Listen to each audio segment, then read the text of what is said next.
Hi everyone, lifestyle at ബ്രിഡ്ജ്മേരിയുടെ another gardening വ്ളോഗിലേക്ക് എല്ലാവർക്കും സ്വാഗതം. അപ്പോൾ ഇത്തവണത്തെ എപ്പിസോഡിൽ ഞാൻ പറയാൻ പോകുന്നത് ഇവിടെ ഉണ്ടായ സിവിയർ വെതറിനെ കുറിച്ചാണ്. അതായത് കഴിഞ്ഞ ആഴ്ചകളിലൊക്കെ ആയിട്ട് ഞങ്ങളുടെ ഇവിടെ ടെമ്പറേച്ചർ ഒരു 37-36 ഡിഗ്രി സെൽഷ്യസ് വരെ വന്നു. പ്രത്യേകിച്ച് ഞാൻ താമസിക്കുന്ന ഏരിയ, ഞങ്ങളുടെ ഏരിയയിൽ റെഡ് അലർട്ടായി, സിവിയർ വെതർ വാർണിംഗ് ആയി. ഈ കാലാവസ്ഥയിൽ എൻ്റെ ചെടിയൊക്കെ സർവൈവ് ചെയ്തോ ഇല്ലയോ എന്നൊക്കെ കണ്ടാലോ. ഇലയല്ല, പൂതേ കണ്ടോ, കരിഞ്ഞുപോയി. അതുപോലെ ഇവിടെ എത്ര ഡിഗ്രിയാണ് വന്നത്? ടെമ്പറേച്ചറായിരുന്നു UK-യിൽ. അതിൽ ഞങ്ങളുടെ ഏരിയയാണ് റെഡ് അലർട്ടിൽ വന്നത്. ഞാൻ താമസിക്കുന്ന ഏരിയ 37-38 വരെ ടെമ്പറേച്ചർ വന്നു. എന്നിട്ട് അത് ഫീൽസ് ലൈക്ക് 39 ഡിഗ്രി വരെ വന്നു. എന്നിട്ട് കുഴപ്പമില്ലാതെ സർവൈവ് ചെയ്തു. ചെടികളൊക്കെ വെള്ളം ഒഴിക്കുന്നുണ്ടായിരുന്നു. 9 മണി രാത്രി 9 മണി കഴിഞ്ഞിട്ട് വെള്ളം ഒഴിക്കാൻ പറ്റത്തുള്ളായിരുന്നു. വെള്ളം ഒഴിക്കുന്നുണ്ടായിരുന്നു നന്നായിട്ട്. അതുകൊണ്ട് മാത്രമാണ് ഇതുങ്ങളെയൊക്കെ എനിക്ക് ജീവനോടെ കിട്ടിയത്. ഇനി ബാക്കി ഹീറ്റ് ഡാമേജ് ഞാൻ കാണിച്ചു തരാം.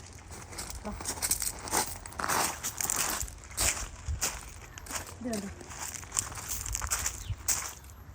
കാണുന്നുണ്ടോ? അല്ല, കണ്ടോ കണ്ടോ, ചീരകളൊക്കെ എനിവേ നന്നായിട്ട് ദേ ആർ ലവിങ് ഇറ്റ്. ചീര, മുളകൊക്കെ നല്ല ത്രൈവ് ചെയ്ത് വരുന്നുണ്ട്. കണ്ടോ, ത്രൈവിങ്. ബീൻസൊന്നും കുഴപ്പമുണ്ടായില്ല. എത്രയോ കൊല്ലങ്ങൾക്ക് ശേഷമാണ് ഇവിടെ ഇത്രയും സിവിയർ ആയിട്ടുള്ളൊരു കാലാവസ്ഥാ വ്യതിയാനം സംഭവിക്കുന്നത്. നമുക്ക് സ്കെലിട്ടൺ ഗ്രീൻ ഹൗസിൻ്റെ അവസ്ഥ കണ്ടാലോ. എൻ്റെ അമ്മേ,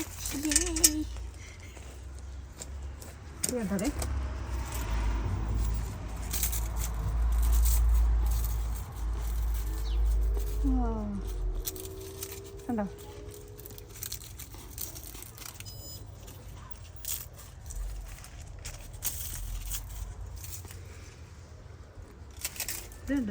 ഇതുണ്ടോ മോനെ, ഇത് കാണിച്ചേ.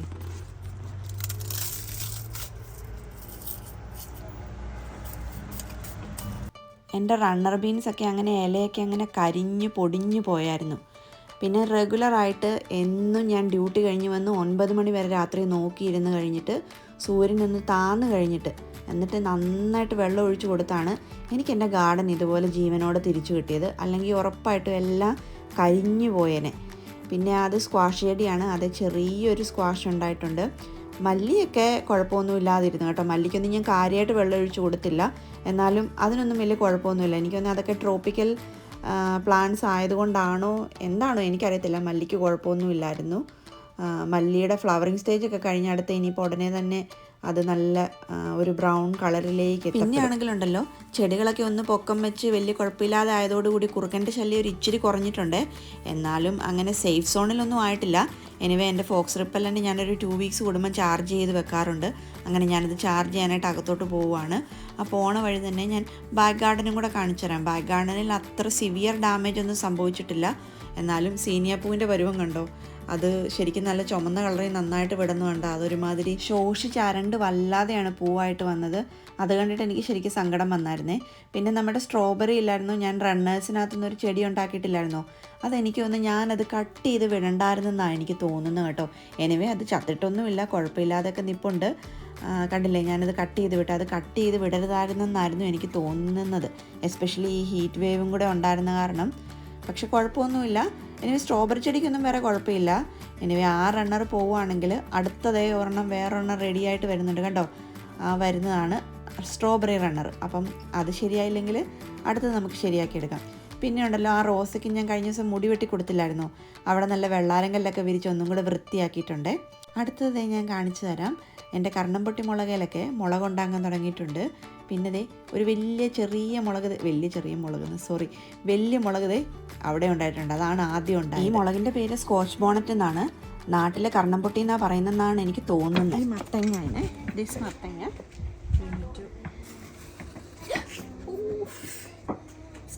ഒച്ചിനെ എവിടെ കണ്ടാലും ഉള്ള എൻ്റെ ഒരു നാച്ചുറൽ റിയാക്ഷനാണ്. അത് അൺഎക്സ്പെക്റ്റഡ് ആയിട്ട് കണ്ടാൽ എനിക്കുണ്ടാകുന്ന ഒരു റിയാക്ഷനാണ് ആ കണ്ടത് കേട്ടോ. കാരണം എനിക്ക് കുഞ്ഞിലെ ചെറിയൊരു പേടി കിട്ടിയിട്ടുള്ളതാണ് ഈ ഒച്ചിനെ ഇങ്ങനെ പിടിച്ചിട്ട്. ഒച്ചല്ല, അതായത് ഒച്ചെന്ന് വെച്ചാൽ എന്താ സ്ലഗാണ് കണ്ടത്.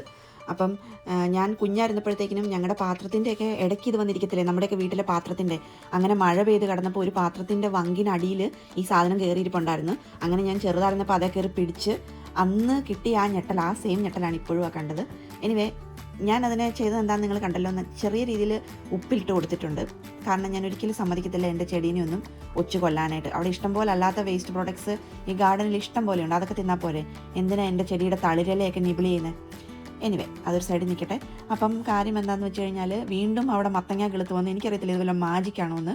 ആ മത്തങ്ങേനെ ഞാനെടുത്ത് നമ്മുടെ വാഴച്ചോട്ടി കൊണ്ട് സ്ഥാപിച്ചിട്ടുണ്ട്. കഴിഞ്ഞ പോലെ ഇഷ്ടം പോലെ മത്തങ്ങ കിട്ടിയതാണ്. ആ മത്തങ്ങ ഇനിയും ഫ്രീസറിലിരിപ്പുണ്ട്. പക്ഷേ എന്നാലും സാരമില്ല, ഇരിക്കട്ടെന്നേ. ഞാൻ വീണ്ടും മത്തങ്ങ കൊണ്ട് നട്ടിട്ടുണ്ട് കേട്ടോ. ഈ മത്തങ്ങ പൊക്കിക്കൊണ്ട് പോകുമ്പോഴത്തേക്കിന് എൻ്റെ മനസ്സിൽ സിൻഡ്രല്ലയുടെ കഥയാണ് ഓടി വന്നത്. ഇനി സിൻഡ്രല്ലയിലെ പോലെ ഒരു ഗോൾഡൻ ചാരിയറ്റായിട്ട് ഈ മത്തങ്ങ മാറുമോ? പറയാൻ പറ്റത്തില്ല. എനിവേ അതൊക്കെ അവിടെ നിൽക്കട്ടെ. എൻ്റെ റോസയൊക്കെ കരിഞ്ഞ് നിൽക്കുന്നുണ്ടോ ഹീറ്റ് വേവിൽ. പിന്നെ ഉണ്ടല്ലോ നമ്മുടെ മുല്ലപ്പൂ പോലത്തെ പൂവുണ്ടാകുന്ന ചെടിയിൽ നിറച്ചും വെള്ള കളറ് നല്ല മണമുള്ള പൂവുണ്ടാകുന്നത്, അത് നിറച്ചും ബ്ലാക്ക് ഏഫിഡ്സ് ആയിരുന്നു. ഞാൻ കാര്യമായ ട്രീറ്റ്മെൻ്റ് ഒന്നും ചെയ്തില്ല, കാരണം ലേഡി ബേഡ്സ് ഉണ്ടായിരുന്ന കാരണം.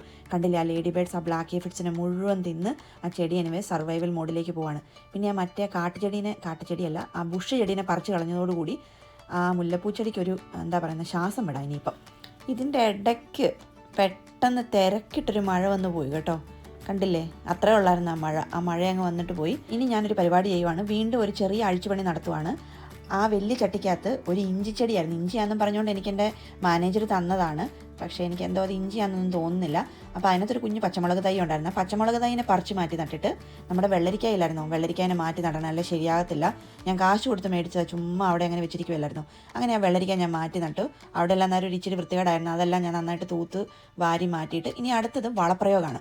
അപ്പോൾ ഇന്നാളിന്ന് നമ്മൾ ഫിഷ് ബ്ലഡ് ബോണൊക്കെയാണ് ഇട്ട് കൊടുത്തത്. അത് പൊട്ടാസ്യം റിച്ച് ആണ്. പിന്നെ ഇപ്പോൾ ഇട്ട് കൊടുക്കുന്നത് ചിക്കൻ പെല്ലറ്റ്സ് ആണ്. ചിക്കൻ പെല്ലറ്റ്സിനകത്ത് പൊട്ടാസ്യത്തിൻ്റെ അളവ് കുറവാണ്, നൈട്രജൻ്റെ അളവ് ഇച്ചിരി കൂടുതലുമാണ്. അപ്പോൾ ചീരയ്ക്കൊക്കെ നല്ലതാണ്. അതുപോലെ ഇത് ചെറിയ വളർന്നു വരുന്ന ചെടികളിൽ, അതായത് സീഡ്ലിങ്സിനൊന്നും ഈ ചിക്കൻ പെല്ലറ്റ്സ് ഇട്ട് കൊടുത്തു കഴിഞ്ഞാൽ അത് അങ്ങനെ തന്നെ കരിഞ്ഞു പോകും. എസ്റ്റാബ്ലിഷ് ആയിട്ടുള്ള ചെടികളിലാണ് ഇതിങ്ങനെ വിതറി കൊടുക്കാൻ പറ്റുന്നത്. കണ്ടോ എൻ്റെ ബീൻസിൻ്റെ ഇല കാർന്ന് തിന്ന് ഒരാളിരിക്കുന്ന കണ്ടോ. അവനെ ഞാൻ ഉപ്പിലിട്ടായിരുന്നു കേട്ടോ. ഞാൻ പിന്നെ ഈ വീഡിയോയിൽ അങ്ങനെ കാണിച്ചില്ലെന്നേ ഉള്ളൂ. അങ്ങനെ ഞാൻ എല്ലാ ചെടികൾക്കും ചിക്കൻ പെല്ലറ്റ്സ് നല്ല ആവശ്യത്തിന് ഇട്ട് കൊടുത്തു. കഴിഞ്ഞ എൻ്റെ വീഡിയോയിൽ ഒരാൾ ചോദിച്ചിട്ടുണ്ടായിരുന്നു ഹൈഡ്രാഞ്ചിയയുടെ കെയർ ആയിട്ടൊരു വീഡിയോ ഇടാവുമെന്ന്. ഞാൻ ഇതിന് മുന്നുള്ളൊരു വീഡിയോയിൽ ഹൈഡ്രാഞ്ചിയ പ്രൂൺ ചെയ്യുന്നതിനെക്കുറിച്ച് പറഞ്ഞിട്ടുണ്ട്. ഒത്തിരി കെയർ ഒന്നും വേണ്ടാത്തൊരു ചെടിയാണ് ഹൈഡ്രാഞ്ചിയ. പക്ഷേ അതിന് ഒത്തിരി ചൂട്, ഡയറക്റ്റ് സൺലൈറ്റ് ഇഷ്ടമില്ല. ഹൈഡ്രാഞ്ചിയ ഒരു പാർഷ്യൽ ഷെയ്ഡ് ലവിങ് ആയിട്ടുള്ളൊരു ചെടിയാണ്. പിന്നെ ഇങ്ങനെ പ്രൂൺ ചെയ്ത് കൊടുത്ത് നന്നായിട്ട് വെള്ളം ഒഴിച്ച് ഇടയ്ക്ക് ഇതുപോലെ ഫിഷ് ബ്ലഡ് ബോണും ചിക്കൻ പെല്ലറ്റ്സും അല്ലെങ്കിൽ നമ്മുടെ മിറക്കിൾ ഗ്രോയോ അല്ലെങ്കിൽ ടൊമാറ്റോ ഫീഡോ അങ്ങനെയുള്ള പൊട്ടാസ്യം റിച്ച് ആയിട്ടുള്ള ഫുഡുകൾ ഇട്ട് കൊടുത്തു കഴിഞ്ഞാൽ ഇതുപോലെ നല്ല വൃത്തിയായിട്ട് നല്ല കുഞ്ഞു കളർഫുൾ മുട്ട കുന്നുകൾ പോലെ ഇഷ്ടം പോലെ ഹൈഡ്രാഞ്ചിയ ഉണ്ടായി വരും. അതിൻ്റെ ഏറ്റവും വലിയ ടിപ്പ് എന്ന് പറയുന്നത് ഇത് ഉണങ്ങി, അതായത് വിൻ്റർ എത്തി കഴിയുമ്പോഴത്തേക്കിനും അതിൻ്റെ ആ ഉണങ്ങിയ ചെടി, ആ ഉണങ്ങിയ പൂ ഉണങ്ങിപ്പോകും. അത് പ്രൂൺ ചെയ്ത് കളഞ്ഞിട്ട് അതിന് ഇച്ചിരി വളവും കൂടെ ആ വിൻ്ററിൽ തന്നെ, വിൻ്റർ അല്ലെങ്കിൽ എയർലി സ്പ്രിങ്ങിൽ കുറച്ച് വളം കൂടെ എന്തെങ്കിലും ഫിഷ് ബ്ലഡ് ബോണോ അല്ലെങ്കിൽ ചിക്കൻ പെല്ലറ്റ്സോ എന്തെങ്കിലുമൊക്കെ ആയിട്ട് ഇട്ട് കൊടുത്തിട്ട് അതിൻ്റെ മൂടൊക്കെ ഒന്ന് വൃത്തിയാക്കി വെച്ച് കൊടുത്താൽ സ്പ്രിംഗ് സീസൺ തുടങ്ങുമ്പോഴത്തേക്കിനും ഇതുപോലെ പൊട്ടി മുളച്ച് വന്ന് ഇതുപോലെ വലിയ ചെടിയാകും. എൻ്റെ പഴയ വീഡിയോസൊക്കെ കണ്ടു കഴിഞ്ഞാൽ അതിനകത്ത് അതിൻ്റെ ഫുൾ സ്റ്റേജസ് നിങ്ങൾക്ക് കാണാൻ സാധിക്കും. അങ്ങനെ ഹൈഡ്രാഞ്ചിയയുടെ കാര്യം പറഞ്ഞ് ഇതെന്താണെന്ന് പറയാനായിട്ട് വിട്ടു പോകരുതല്ലോ. എന്താണേലും എൻ്റെ മിൻറ്റ് ചെടിയെന്ന് ഞാൻ കുറച്ച് തളിരില പറിച്ച് വെച്ചായിരുന്നു. ബിരിയാണി ഉണ്ടാക്കാമെന്ന് പറഞ്ഞുകൊണ്ട് ഞാനത് വെള്ളത്തിലിട്ട് വെച്ചിരുന്നതാണ്. പക്ഷേ കണ്ടില്ലേ, അത് നിറച്ചും വേര് വന്നിട്ടുണ്ട്. ഒരുമാതിരിപ്പെട്ടവർക്കൊക്കെ ഇത് അറിയായിരിക്കും, മിൻ്റേന്ന് ഇങ്ങനെ നമുക്ക് പ്രൊപ്പഗേറ്റ് ചെയ്യാൻ പറ്റുമെന്ന്. കണ്ടില്ലേ, അതിൻ്റെ ഇലയെ വരെ വേര് വന്നു. അപ്പോൾ എനിക്കൊരു ഐഡിയ തോന്നി, എന്നാൽ പിന്നെ കിച്ചണിലെ വിൻഡോ സീലയിൽ ഇതങ്ങ് വെച്ചാലോ. അങ്ങനെ നമ്മുടെ ആ ഒരു സുന്ദരി ചെടിച്ചട്ടി ഉണ്ടല്ലോ, പണ്ട് ഗാർഡൻ സെൻറ്ററിൽ നിന്ന് മേടിച്ചേ, അതിനകത്തോട്ട് ഇച്ചിരി കമ്പോസ്റ്റും ഇച്ചിരി മാന്യൂറും ഒക്കെ ഇട്ടിട്ട് നമ്മുടെ വെള്ളാരങ്കല്ലും ഒക്കെ വെച്ച് നിരത്തി ഒന്ന് സുന്ദരിയായിട്ട് കിച്ചണിലെ വിൻഡോ സീലിൽ ഒന്ന് വെച്ച് നോക്കാൻ പോവുക. കിളുക്കുവാണെങ്കിൽ നമുക്ക് കിച്ചണിൽ നിന്ന് തന്നെ മിൻറ്റ് പറിച്ചെടുക്കാമല്ലോ. പിന്നെ ഒരു ചെടിയും കൂടെ എനിക്ക് നടാനുണ്ടായിരുന്നു. കാരണം ഇവിടെ ഞാൻ പച്ചമുളക് വെച്ചിട്ട് അതിനെ ഒച്ച് ഫുള്ള് കൊണ്ടുപോയി. അപ്പോൾ ചേച്ചി എനിക്കൊരു ജെറേനിയം കൊണ്ട് തന്നായിരുന്നു. അത് ഇവിടുന്ന് കഴിഞ്ഞ കൊല്ലം ചേച്ചി കൊണ്ടുപോയ ജെറേനിയാണ്, ട്രെയിലിംഗ് ജെറേനിയം.